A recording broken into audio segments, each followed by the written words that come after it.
Was it what who fashioned you and brought you into this earth? Parents watched their children grow thin and weak, unable to provide for them, unable to protect them from the giants who took everything. And still the Nephilim hungered. The Nephilim began to eat human flesh.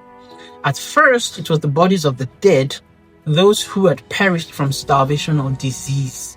The giants would descend upon the villages at night, breaking upon open tombs, devouring the corpses before the sun rose.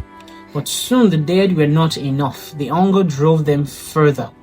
They began to hunt the living. The book of Giants describes it in stark terms.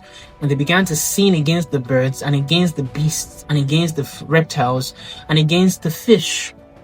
And they began to devour one another's flesh and to drink the blood. Entire communities disappeared overnight. These were communities and people that did not fear the Lord, because do not forget that the book of Genesis says and evil and wickedness was everywhere. Please, I should like for you to pay attention, because do not forget, during this time, the line of Seth was still very much alive. Enoch was still very much alive. Noah was still very much alive. Ask yourself this question. Why is it that even in a world filled with so much barbarity, so much evil, so much abomination, the people that feared the Lord were protected? Who is the owner of this world? It is Yahweh. Legally, it might have been given to the Satan, legally, as the prince of this world currently.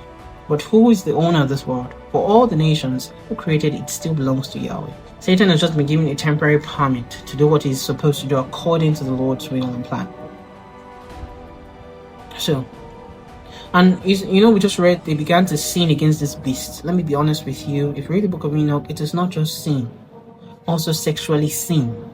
Sexually sin against these beasts, having sex with the fish, with the reptiles, with the animals. Bestiality came from that. Homosexuality came from these creatures.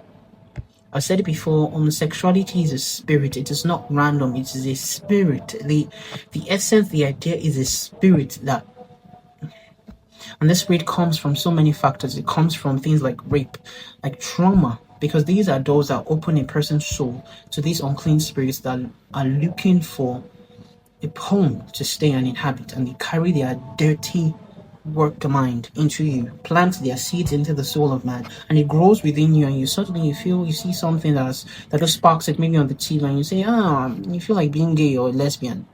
Do you know there are some people that have this mentality that women are 50% lesbians? Please, can you imagine such rubbish? That there are people who boldly believe that women are 50% lesbians, and they are supposed to go through a lesbian stage in their life. Do not let anyone deceive you. That is a very big lie. Do you think that is how the Lord fashioned you?